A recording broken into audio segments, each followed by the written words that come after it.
Welcome back to Decisions That Count, the podcast where we unravel the science of decision fatigue and explore the impact on everything from competitive gaming and high-stakes business deals to your everyday choices that you're making throughout your life.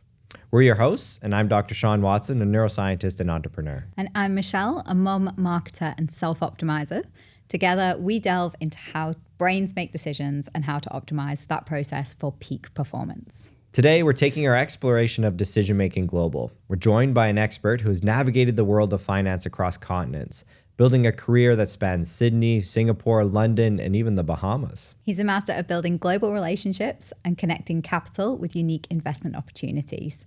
And his random walk through the world of finance has given him a unique perspective on how cultural nuances impact decision-making amongst international business leaders. And one of the great things about Scott is that he works with C-suite executives and founders to help them prepare for certain big events in their business, like an IPO.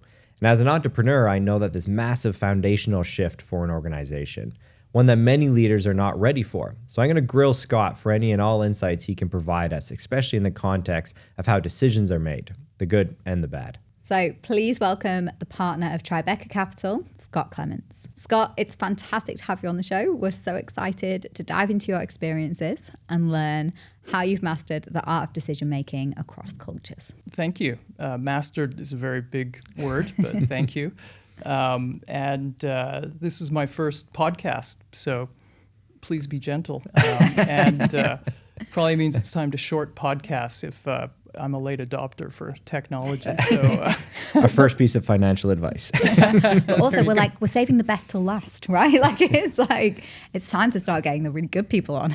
Oh, well, thank you. We would, first of all, just love to get into your incredibly diverse career in finance. Like Sean said, it has spanned many different countries. But really, tell us a little bit about your origin story, your journey, and some of the key decisions that have shaped your path. I grew up in Canada, and I wish I had a big strategic vision on how I, was going to build a career. But it was really this sort of main idea that I wanted to get involved in international finance, one way or the other, and then the tactics of how I got there really just happened. They weren't, it wasn't a great strategy. And as you can see, my career, I didn't start working in Hong Kong, but I was in Hong Kong, and then I was in Sydney, and then I was in London, and then I was in Singapore, and then I was in the Bahamas, and then I was in Singapore again.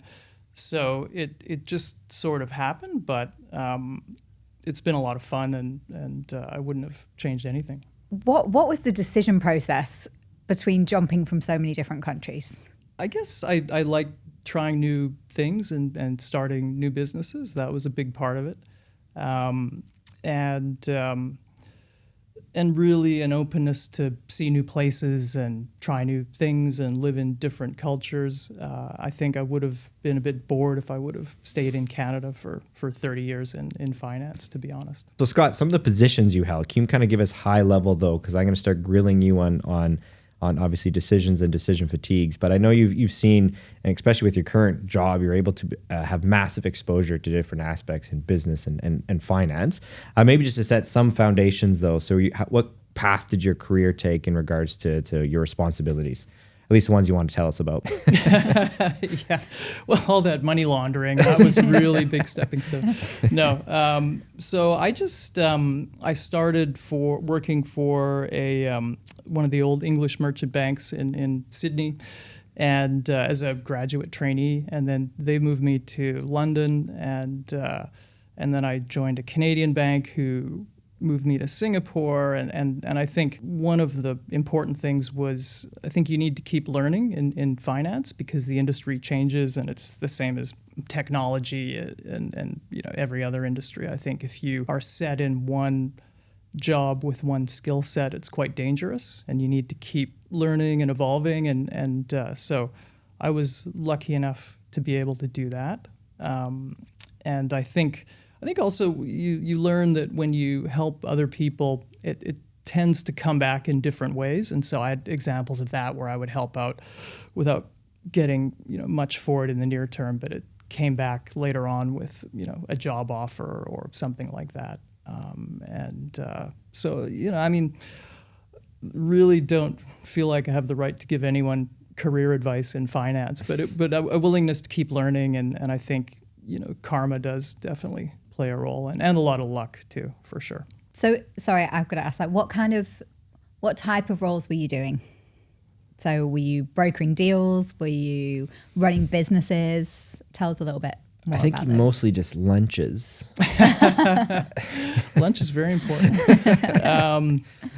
Well, it's funny because I initially started more on the trading side of the business, and then I moved to more of a sales and marketing role later on. And I think I had thought of myself as more of a trader or a structurer initially in my career. But then I found that I was probably more suited to marketing roles, I guess. And so I went through a bit of a learning process. And I think you sort of know in your career when things get a bit easier. They just flows a lot better. And so I had that type of experience where I was, working really hard in trading and structuring roles, but it just came a lot easier when I moved to something that was more marketing focused. And so I got a kick out of setting up new businesses, and I set up buy-side businesses and structured finance businesses and equity businesses, now a corporate advisory business. And, a lot of the skills are the same, even though the content is different. I think the more you set up new things, the more you get the confidence that you can figure it out as you go without being too daunted by that. What has decision-making looked like in those different roles? It's a tough question because you, in large financial institutions, you don't have a lot of ability to formulate strategy. You're more executing, unless you're at a very senior level, you're really about executing, and then you have sort of narrow laneways to make decisions about how you are going to be successful within the strategy of the firm. And big organizations, they typically don't reward extreme risk taking. You get more downside than upside, I would say. And so it's not like being an entrepreneur, I guess, is what the biggest thing for me working in finance. Unless you're in a very small organization, you're really, your decision making makes a little bit of difference around the margins, but not in terms of the bigger strategy of the firm, like you would if you were, running your own, entrepreneur, you're a founder or something like that. With the rate in which everything's changing, just businesses are changing, I feel like decision-making can't keep up, or decisions aren't being made fast enough. And that's why maybe a lot of businesses are failing at this point. I don't know. What have you seen? Have you seen that over the last decade, that maybe decision-making or slow decision-making is impacting business? Well, I think in finance, in business generally, you just get a lot more information thrown at you than you used to. And you just can't process it. And so on the one hand, you have a lot more information to make a decision. But on the other hand, you don't really know how to synthesize it and analyze it. And so I think as a result, I think companies value people who can do that for them and tell them what's the most important thing, I think that's highly valued these days because you just don't know what's the most important thing half the time. Mm-hmm. And when you're making investment decisions, you could make a great argument for buying a stock or selling a stock, for example, with all the pieces of information, but knowing what the most pertinent pieces of information, and that's the tricky part. Super interesting. So Scott, as you know, we talk about decision fatigue, and as you know, for me personally, it's become a fascinating issue and condition that not enough people I think are talking about. So just kind of latch on what you said there. So the speed of decision making, how has that changed over the course of your career? So yes, we're getting way more information and maybe we have to make decisions faster, but has there been any backdrop to say, hey, we need to reflect on these decisions more? Or is it all steam ahead? as fast as the information comes in, we push forward with things. Yeah, well, if you look at financial markets, people used to find out what a share price was by reading the paper in the morning, and they're the stock closed yesterday at this thing, and today we have 24/7 crypto markets, right, where things trade all the time, every day, and any piece of news can get reflected immediately in prices, and so you can say that that's good. And if you have a short-term focus, if you're an investor or trader, that I guess that is good because you can make money out of that volatility if you're sharp and paying attention. But I think history shows the people that make the most money have a longer-term perspective, and the Warren Buffetts of the world and the long-term buy and hold people, and they don't get distracted by that short-term noise. So it depends what your job is, but I would say if you're talking about making money, investing in finance, and even running a company, you need to have that firm long-term view, intact, and challenge it to make sure it's still correct, but don't get too distracted by the short-term noise because there's just so much of it out there. You could run yourself in circles. Right. So I guess 2 points. So one, the long-term investing, probably not much has changed in the finance industry for kind of the core values on how to invest. But for the short-term folks, they said like crypto is 24/7. I heard or read that the stock market, they may look to have after-hour tradings, which is happening already, but it may go even bigger than that. And if decision fatigue is the deteriorating quality of our decisions over a long session of decision making, some of these traders, the short-term guys, would be suffering from this condition, in the morning. And so by the afternoon, they're already making decisions that probably aren't of high quality as they would like. Do you see that as being something that'll impact the market at large? Basically saying, look, at these traders are going to suffer from decision fatigue throughout the day. And so by the evening, they'll actually be making trades that, in the context of decision fatigue, may be more safe or less risky, because that's what can happen with our brain when we have this condition. Yeah, maybe. I guess it's always morning somewhere, right? So if you're a 24/7 market, someone's waking up having their coffee and full of acute mental capacity, I guess. But yeah, in the old days they used to shut the stock market at lunchtime, and everyone would go have lunch, and that was it. You do your trading for a couple hours in the morning, and there's we'll probably never go back to that, obviously, but there's something to be said for that, where you sort of do what you need to do, think about it, and then, go do something else. Because, I think the longer traders stare at a screen, the less effective they get. And you need to have, a core view, make sure it's still true all the time, but step away from it and just let it play out, all things being equal. So I agree. I think if you sit there and watch every tick trading all day, you're not probably at your best by the afternoon, for sure. And even I read a recent study for financial analysts, and they actually showed that analysts are most likely to have an original opinion in the morning. And as the day progresses, what they publish actually is more towards a herd mentality. So they look what other people are publishing, and actually their analysis will change to match more closely to each other, probably for a safety mechanism and probably from decision fatigue.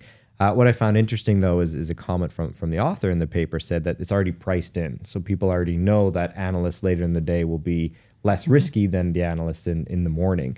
So I feel like this decision fatigue, the financial market has probably already known about it for quite some time, at least those short-term traders and whatnot. Do you think that's true? Do you think the market kind of anticipates some of this, or about it as a trader or some other means of the industry at large? Analysts, the whole process of publishing research is pretty, it's very well regulated and takes time, and so it's normally takes a while for an analyst's view, especially a change of view, to make it through the compliance department and everything. So typically they don't come out within a day that way, I think. But I think you're right. I think definitely the system is set up where you're not really rewarded if you're an analyst, that if you are like a buy or a sell, and sometimes people interpret a hold as a buy or a sell depending how bullish or bearish an analyst was before. So there's sort of codes in research. But you'll lose your job if you have if you're the only guy out of 12 analysts who calls a stock a buy and then the stock sells off and everyone else is a hold. So I think that definitely makes sense that as the days go on, as the day goes on, analysts will think, oh, okay, I might think it's a buy, and then, have strong conviction on it, but I don't really have the upside in making that call versus everyone else who's got it as a hold. So I think that definitely comes into it in research. Yeah. If we're wanting to invest, the morning, make those decisions in the morning. That's what we're getting at. I guess so. Yeah. I'd just love to talk about the different cultural contexts and the differences you've seen in decision making across the world. I know, coming from the UK and have lived in Asia for over 10 years now, decision making and the pace of decision making is very different here. What's your experience been? Well, I've lived in Singapore for 20 odd years. Actually, I've lived here longer than I've lived in Canada, funnily enough. But I've been exposed to different cultures here and working in other places. I think in Asia, decision making tends to be more conservative and consensus based as a broad stereotype, but I think it is broadly true across the region. I mean, from Japan, to Korea, to China, to here. And then at the other end of the spectrum, you'd probably have the U.S., where you have people who are more willing to go out on their own and take a view, and you have more first-time founders and entrepreneurs, and you have all these great startup stories that ended up being tremendous companies. And then Europe's probably somewhere in the middle, where in Europe you have probably, in a country like France, you have these top universities that produce the leaders in government and in the corporate world. And they're very, very hard to get into and get through. So you have real credentials when you come out. And so I think there's more of a hierarchical structure in those European countries as a result of that educational system and the way it works. And so people think, okay, the CEO made it through this school, and he or she is super bright, and so they know what's best, and then everyone falls in line behind. So I think they're all a bit different, and I think the most dangerous thing for any company is that you get a lack of people that are close to the top decision makers who are giving honest and real feedback, because you get these sort of echo chamber effects in companies, no matter what the culture is, where people just don't speak up and say what they think because it goes against what the leader is saying. Yeah, I found that really difficult with working with Korean brands. So not naming names, but big tech Korean brand. I'm pretty sure we can guess who that is. They very, very, very hierarchical. Working kind of in advertising for an advertising agency, you'd kind of work with your client. You'd be, really go through the feedback. They'd give you great feedback. They'd take it internally to the next layer up for approval, who didn't necessarily have the context. And the more junior team member wouldn't be able to, and when I say junior, I'm still talking about a marketer with 10, 15 years experience. Because of the hierarchical system, because of the way the respect works, they couldn't just say, okay, here's why we've done something, explain something very clearly and push back. It was like the feedback without all of the context was taken as gospel, and then they'd have to come back and refine.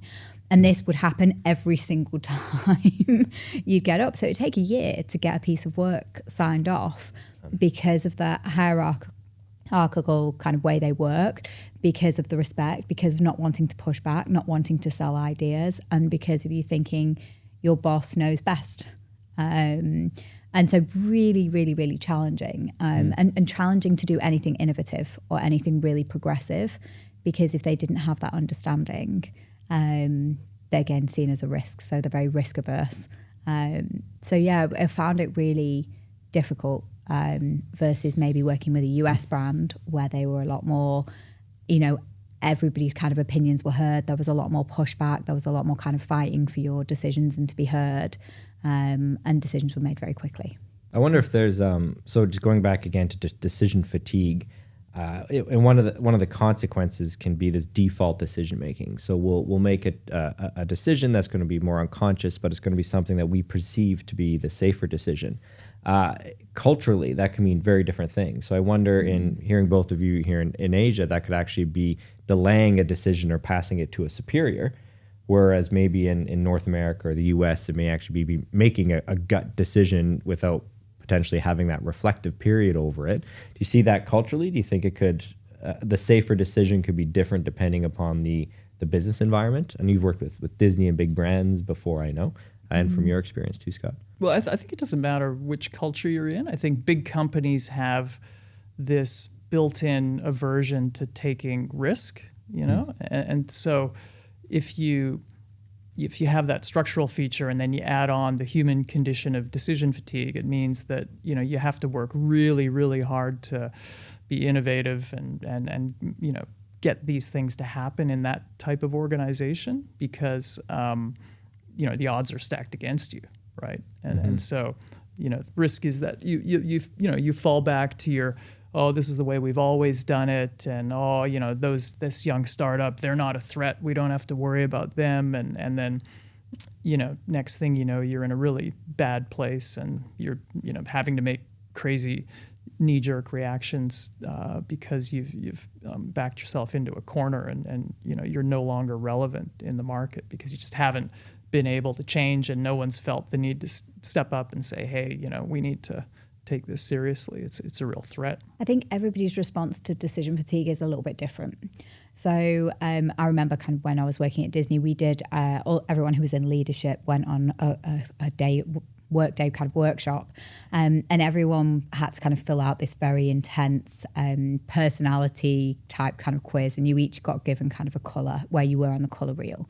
If you were red, you were very kind of quick to make decisions. You were very decisive. You were, you know, you'd get everybody in a room. You'd move projects forward. Can be seen as kind of quite aggressive, but you know, you were very kind of red. If you were yellow, you were optimistic. You were very much a cheerleader. You led by kind of cheering people on and getting people kind of going. If you were green, you were a bit more kind of conservative, a bit more kind of wanted to spend some time really talking to people about their needs and what they need, and take a bit more time to kind of make decisions. And if you were blue, you were kind of analytical, very, very kind of data driven. And the ideal kind of organization would have a mixture of people, and the ideal teams would have a mixture of people in all colors. And what we found at that point in the leadership, there was 75% of the people in the leadership team were sitting in green. When then I was sitting between kind of red and yellow, and then we had kind of a good group of people in blue. But I think that was kind of really telling at the time that actually it was very slow for us to make decisions. You also have the kind of clash between the opposite colours as well, because you've got kind of the people in the red who are, come on, let's get into the room, let's make the decisions, let's get stuff done, let's move the business forward. And then you've kind of got the people in green who are like, you know, let's talk about how everyone's feeling, and we'll kind of warm up and get into it. And so the business itself was like quite uneven. So when it came to like getting decisions and getting things done, there were challenges with that. But decision fatigue, everybody will have faced decision fatigue and probably reacted to decision fatigue very differently. So if you're suffering from decision fatigue and you're red, maybe you're more likely to make a decision with your gut, go with it and just get a decision done. Whereas if you're green, maybe you want to pull back and avoid making the decision altogether. Right. So there can be kind of clashes in the organization as well. It's more personal than necessarily cultural, I guess, would be the interesting part. Mm-hmm. Maybe with that, then, for you, Scott, so big organizations, but you also have experience with startups and founders where you know, a decision can make the company fail or succeed, you know, one single decision. And so it's not just the margins, it's fundamental to the business itself. Have you seen decision fatigue in founders or in startups or small companies even who are looking to kind of take it to the next step? Because I think quite often founders, it's the number of decisions and it's decisions that they're maybe not completely confident with because it may not be their expertise or whatnot. So yeah, going to the other side and startup or founder world, what's your take on decision fatigue? Yeah, absolutely. I think it's, and actually you'd be surprised. I think it happens in the CEOs of public companies as well. I think it can be a pretty lonely job, and you're there and you have the weight of the world on your shoulder, and all this stress, and I mean the stress of a founder is, okay, I've got to get from seed round to the next round and show these milestones, and I've got to do all this stuff, and you're raising money half the time and you're trying to run the business half the time, and it's just you have a personal life, and it's a lot. But you're allowed to have a personal life. You can. I don't know. That's what they say. But equally, if you're the CEO of a public company, you've got some little old man with $5,000 of your shares who's calling you up every 2 days saying, why isn't the share price doing better? And you've got analysts and bankers pestering you all the time, and you've got your board, and no matter what the size is of the company you're running, the issues are kind of the same. That you're in a leadership position. It's very lonely at times. You're sort of sandwiched between your board and your staff and your shareholders, and trying to figure out how to please everyone. And not to mention your family and your home life and managing that. And so you will inevitably hit periods where you're overloaded and you're just not thinking straight. And so that's where you need to have a network of people that can help you. And a lot of it's just seeing reality, understanding the environment you're in. Is it the same environment that you had, that you made these decisions previously to run the business, or whatever decision you're making, and has it changed? And I think that's where decision fatigue can be a real factor, because you get in a state where you're defaulting to easy responses or knee-jerk responses, and you're not seeing the reality clearly of what might have changed and what might be relevant to what you're doing and how you're doing it. You just get stuck in this sort of vortex of inaction in a lot of cases, or impulsive action that isn't well thought out. And so that exists for people running companies of all size. It's you're stressed out, you don't think straight, you don't make good decisions. Vortex of inaction. I like it. I like that. Yeah. He was in marketing, remember? I guess that's the... I was like, God, I feel that though, being paralyzed almost into just feel like you can't make a decision, or you're just so paralyzed into what the right decision to make is. Yeah, no, it's really interesting because I get a lot of questions about what's the difference between decision fatigue and mental fatigue, right? And mental fatigue is feeling tired. It's when you need something to perk you up and increase your wakefulness. Whereas everything you just described, it's a great way to actually talk about decision fatigue, this vortex of inaction, this you're not thinking straight, right? This is really the condition, because I think quite often people... they're suffering from decision fatigue, and they mistakenly think a cup of coffee will help them organize their thoughts or to get out of this slump or this inaction, when in fact it's really is decision fatigue. Yeah, no, 100%. And I mean, in our business, we have 3 different businesses. We're primarily a funds management company, so we invest other people's money. We have some private clients that we help invest as well. And then the business I run is our corporate advisory business. And part of the reason we started that was we would be invested in companies, and we would see management and boards get stuck in different situations where they weren't making good decisions. And in finance, there's a lot of third-party advisors that will come in and tell you should do all these things that aren't really in the best interests of shareholders or generating shareholder value in the company. And so our business is, we're an advisory firm, but we think like shareholders. And so our whole process is, how can we help this company grow, and how can we help the management and the board help the company grow? Because people running companies, they get a lot of advice. So your founder, he'll have predatory VCs approaching him with egregious funding terms that has to sign away his firstborn and his house and everything. And Sean's nodding his head; he's seen those. And big companies have slick advisory firms that tell them, do these 5 things that generate massive fees for me and are going to torch your share price. And so, I think that's when management really need good advice and are very clear on the motivations of the people that are giving them advice, because that's when they need help to see things clearly and help to make those decisions when their brain is not in the best space. That's fascinating. I think it's so many founders. I think a lot of them come from a technical background, so they don't have the business experience. And I know for myself, I'm sure I was in constant state of decision fatigue. And unfortunately, the reality, as you alluded to, is there's a lot of organizations that prey on startup founders, just because they know that they don't necessarily know what they're doing at that point in time. And again, just if you have something like decision fatigue, quite often the safest decision seems to be outsourcing decisions. So if someone comes to your doorstep and says, "Hey, I can do X, Y, Z for you," to take that decision off of your plate. I think a lot of founders will make that choice, even though it's probably not appropriate to do so. So what you just described is really interesting, because I think it's one of the big issues with innovation and startups is this whole industry built around kind of swindling founders who don't necessarily know the industry quite yet. Yeah, I don't think they call it that in the pitch decks, but swindling. Swindling, yeah.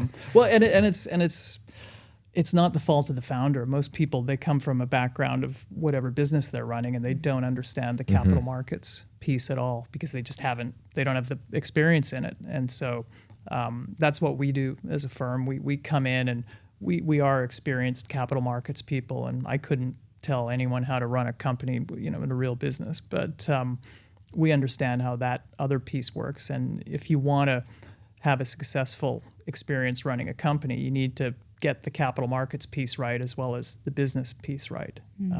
With people you trust. Yeah. With people you trust. And that comes back to when you're experiencing decision fatigue, and you need people that you can trust to help you get through that. And they might be people internally or on your board or mentors or advisors or someone that you trust that can help you think through it clearly. How do you make a decision on finding the right people to help you make the decisions? It's like the decision at the top of the tree. How do you even start? Where do you even start finding the right people to advise you? Especially if you don't have leverage over them as an employee or whatnot, right? It's a very difficult thing who to trust your decisions to. Yeah. Because I think that's maybe the scarier part of decision fatigue is quite often we're outsourcing our decisions. And we've talked about it in our personal life, which you're giving up a little bit of your faith in your future to someone else because you're not making those decisions anymore. I think the same in a business sense is whenever you outsource a decision from as a result of decision fatigue, you're giving someone else your future a little bit. Yeah. Well, I had a message from a nice man in Nigeria on the way over on WhatsApp saying he wanted to help me, help him get money out of the country. So you wouldn't choose those. I know people. him. He's a prince, I think. Yeah. I think it's mainly word of mouth, to be honest. I think if you, through your network, have someone who can vouch for the integrity of someone else. I mean, in this digital age, you can do it digitally to some extent through LinkedIn or whatever, and bifurcate that way. But I think it's really word of mouth, because trust is something that everyone is going to write on a pitch deck that they're a trustworthy, independent board director or advisor or a consultant, but you don't really know until you've actually worked with someone. I think if you know you're going to suffer from decision fatigue, and you're going to be outsourcing some of your decisions, when you make the decision on who to do that with, make sure that you're doing it first thing in the morning with a clear head. You're taking advice. You're not suffering from decision fatigue when you're making that decision on who to trust. Absolutely. Yeah, and I think it's only going to get worse. I mean, we're not talking about AI today, but I think we've already talked about the speed of decision making and more and more and more information. And AI isn't making decisions for us necessarily. It's bringing more information to us that we need to make a call on or a decision about.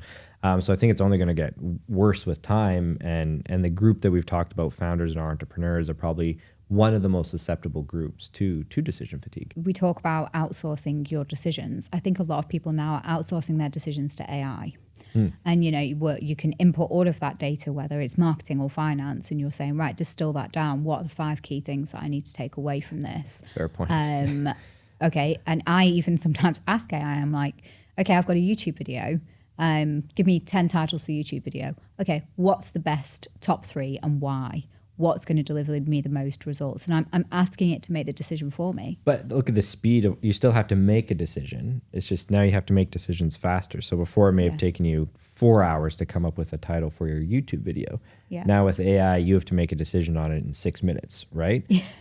So I think it's just speeding up. At the end, you still have to make the call. It's true. And now you're going to add more decisions on top of it. So I really think AI is going to just compound the issue because it's more and more, put towards us to decide, at least for now, until AI takes away those decisions, I guess. Yeah. It's an interesting point because I think AI will remove a lot of the more sort of mundane tasks that we all have. And, you're seeing it already. And in finance, there's a lot of boring jobs that have employed tons of people that, are definitely going to get automated.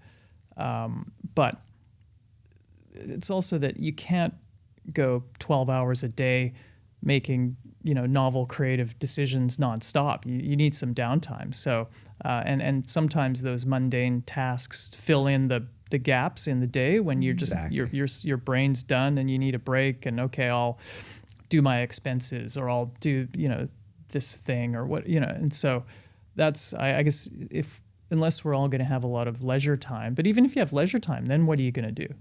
So you need to fill these gaps left by AI automating all these things. And yes, it definitely gives you more time to do creative thinking and innovative thinking and all that. But it's going to create some holes in the day that we're all going to have to fill one way or the other. So Scott, how do you handle decision fatigue? As you're cognizant of the condition, is there anything that you've noticed in your life that you'll do when you seem overwhelmed with decisions, or maybe your head isn't quite as clear as you want it to be? To your point, it's one of these things that we all experience, but it hasn't really been defined much to date. And so I've always thought of myself as a morning person. So I like to, get up early and do what I need to do. And then normally if the schedule works, I'll try to go to the gym at lunchtime for a break, and that kind of refreshes me. But by late afternoon, I'm sort of done with any desire to do any heavy lifting in terms of, decisions or super creative work. And so I try to manage my day where that stuff's in the morning, and then, I kind of fill in with other stuff that's a little less intensive in the afternoon. I mean, it doesn't always work that way, and of course you have to adapt, but that's always my preference, to do keep the mornings for that type of endeavor. And the other thing, I try not to stack up too many back-to-back meetings, because I think if you just go from one meeting to the next meeting to the next meeting, by the third or fourth back-to-back meeting, you're pretty ineffective. You don't really think clearly during the meeting. You don't, you're not that productive. You don't remember as much what you did in the first meeting after the fourth meeting. And so I think having breaks between meetings, it definitely makes a difference. You're more effective in the meetings that way. What advice could you give to any financial professionals who maybe are struggling with burnout or feeling overwhelmed by the constant pressure to make decisions? Well, I think, you need to realize that you're not going to be effective just going nonstop. You need breaks. You need to take care of your physical health with exercise and eating well and sleeping well and all those things that we all know. And then the other thing is and again, this is a cultural thing, but I think, to me, I've always thought people should take their holidays. In the U.S. in particular, there's this culture of, I I mean, they don't get a lot of holidays to begin with, and then it's, I'm going to work through it, and I've accrued a zillion days of vacation that I haven't taken, and it's a badge of honor.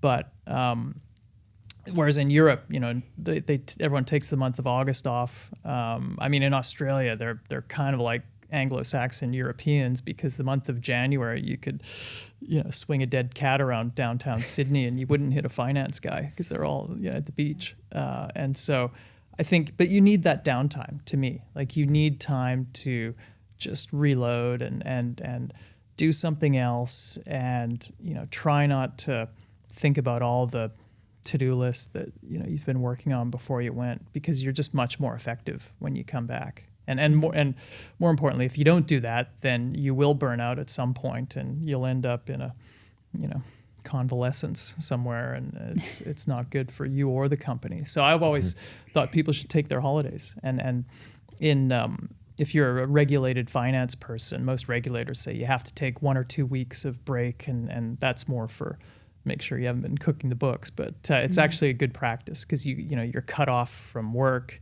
You have to take a vacation. I think that should apply for everyone. Just get away for a while, and you need it, and you're more effective, and you're more productive. And if you're just working all the time, you have all this dead time where you're not productive. You're just there showing face, but you might as well be doing something else. For sure. My one of my mantras going into 2025 is do less to achieve more. I'm just always constantly adding, and I can get more and more efficient at all of the things. But now I'm like, stripping back, removing, focus, more rest, in the belief that if I do that, I will achieve more. Yeah, it's learning to say no, I guess, in a lot of instances. Yes. No, Sean. I'm going to start using it. No, great answer. So the last question actually was, how could we use decision fatigue to our advantage? This is evil Michelle coming out now. So just even from like a marketing standpoint, I'm thinking, well, if I want to pitch some business, I am going to pitch first thing in the morning. If I want somebody to make a decision, I'm going to do it first thing in the morning. If I was maybe pitching in the afternoon, I would change the messaging to be, maybe help them or encourage them to make a decision. I don't know. I'm just trying to think is like, can we use decision fatigue to our advantage? Yeah, it's fascinating. So yeah, to take off what Michelle said. So actually, if you're pitching you have an evening call with someone, how you pitch it should probably be more of a safe angle, right? Like, you want them to default, or let them think that what you're pitching is the default safer decision. Versus the morning where you want something new and exciting. So do you think people are already doing that? Do you change how you talk to people depending on the time of the day that you have? No, it's a great idea, and I don't think, I've never thought about it, to be honest. I think you try and understand the receiver of your message, wherever they are in the context, and figure out the most effective way to get it across. But it does definitely make sense that in the morning, if you want to pitch something a bit riskier or a bit more innovative, that makes sense. And the afternoons are more for just, I think afternoon, like relationship building and things that don't need as much bandwidth, because I think especially for investment people, because they're inundated constantly with people trying to get them to invest. And so you probably don't want to be scheduling too many of those late afternoon meetings, and not to mention travel and jet lag. 3 p.m.'s the dead zone for jet lag when you're running around the world, and those meetings are usually not very stimulating for anyone. So, but it's a really interesting idea, and I think that does make a lot of sense. You can, if you're aware of it, you can definitely try and leverage it to whatever extent you can. To Michelle, marketeers must be thinking about this, right? Are they? Well, like, how do you market now? Yeah. But like, how you market to someone in the morning is different than like what they see on Facebook ad in the morning is different than the afternoon, because it's a different the state of mind is a different person. Do you think it's just starting, or? Shh, stop giving the secrets away. No, I think the more cognizant we become and the more aware of decision fatigue that we become, certainly. We're always kind of playing with the time of day and the type of messaging, but I don't think it's ever really been thought about in the context of decision fatigue. And particularly in knowing that when you're suffering from decision fatigue in the afternoon, you're either avoiding making the decision or you're choosing a safer option or an easy option. And so, it's about making, if you're kind of directly selling to somebody in the afternoon, making it a no-brainer, making it an easy decision, and making the path to purchase, well, you should be making that as clean and as simple as possible. But, even more so in the afternoon, what's that one click to buy? Keeping that messaging, again, making it a no-brainer, making it easy, making it feel safe. So like a money-back guarantee is a better ad in the afternoon or evening than in the morning, potentially. Yeah, definitely. But, it might be that you're, again, looking at your retargeting strategy. So in the morning, you would have your influencer going, look at this cool new innovative product. It's doing this, this, this, and this. It's piqued somebody's interest. It's $50. It feels a bit expensive. I'm not quite sure. Then you're coming back in the afternoon with return messaging that's going, right, we've got that money back guarantee. We're going to give you 10% off. Reviews. One click to purchase. Here's your reviews. You're kind of reinforcing something that maybe felt really exciting, innovative in the morning. But, as the day's gone on, making it that kind of no-brainer, making it an easy decision. Fascinating. But there's lots of different ways that we could look at communicating it, and I think loads of different ways that we can test that as well. Maybe we'll come back here in a few months with some data. That's an episode. Yeah. Absolutely. Scott, thank you so much for talking to us today. No, it was fun. Thanks very much for having me. It's been fascinating. And for your very first podcast, how was it? Relatively pain-free. Good. Great to hear. Good. We're still new to this as well, just the two of us. So, thank you for your patience. No, thank you. No, it was fun. Thanks very much. So, Scott, this has really been an incredibly insightful conversation. Thank you so much for sharing your expertise and experiences with us today. So I think all of our listeners are going to walk away with a much deeper understanding of how maybe cultural nuances and decision fatigue can impact the global business world. For our listeners, if you've enjoyed this episode and want to learn more about mastering your decision-making process, be sure to subscribe to Decisions That Count wherever you get your podcasts. And don't forget to leave us a review or share the episode with your friends and colleagues, anyone who might be navigating the complexities of cross-cultural communication. Until next time, remember that every decision counts.